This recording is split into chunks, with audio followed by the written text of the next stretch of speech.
Angalia dada zetu hao wanaenda shule sasa hivi. Ni mtoto yuko shule anafaa zingatie masomo, lakini yeye anazingatia simu. Unaona wanawake wengi sasa hivi wameathirika mimba za utoto ama mimba bado hajafika kiwango cha kupata ujauzito, lakini kwa sababu kuna mtu anamlipia simu. Sasa yeye amepata mtu wake ambaye anamlipia simu na simu imefungwa. Sasa ataambiwa nikulipia simu, lakini na wewe unipe. So wale encourage uzinifu pia sasa hivi, kwa sababu mtu anakununulia simu, akikununulia simu amekununulia kwa masharti, ama amekuchukulia mkopo lakini anakulipia kwa masharti. Unaona nayo pia ni madhara ambayo yanachangia katika yanazorotesha jamii yetu. Okay, kiufupi na yeye pia anataka kwenda na mwendo wa kisasa. Anataka kwenda kisasa, lakini ule wakati wake wa kuwa aende hivi haujafika. Sasa kama hajapata foundation ya elimu kikweli na bado anapewa simu aimiliki, unajua ni rahisi sana kupotosha. Kweli.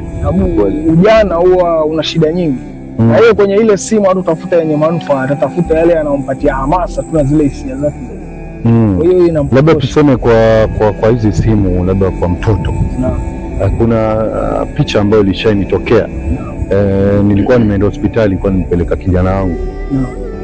Kufika pale nikapata kuna mama ama tuseme mwanamke ambaye tunafahamiana, lakini alikuwa amebeba mtoto. Yule mtoto venye alikuwa anaongea, kuna hizi vitu zinaitwa hizi vibonzo zao cocomelon. Kijana ama msichana ule kweli ulio pale, yule mtoto chenye alikuwa anaongea kama wale katuni. Alafu pia hata akiongeleshwa na mzazi wake ajui, yani fikra ni kama zimefungwa. Chakula nimuuliza yule mama, akaniambia huyu mtoto hadi chakula lazima kiwe na kala fulani. Kama ile ya katuni anayoiona kwa ile kama hakuna yellow, hakuna red kwa chakula, hakuna green, kwa sababu pale sana sana rangi zinazotumika ni zile ambazo zina attract wale watoto.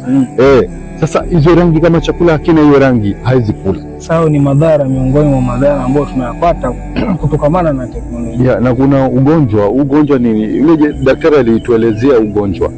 Lakini kwa sasa umenitoka akilini, ila watu fikiria labda ni utaalamu kule kumpatia mtoto simu akawa anaelewa kuongea Kizungu.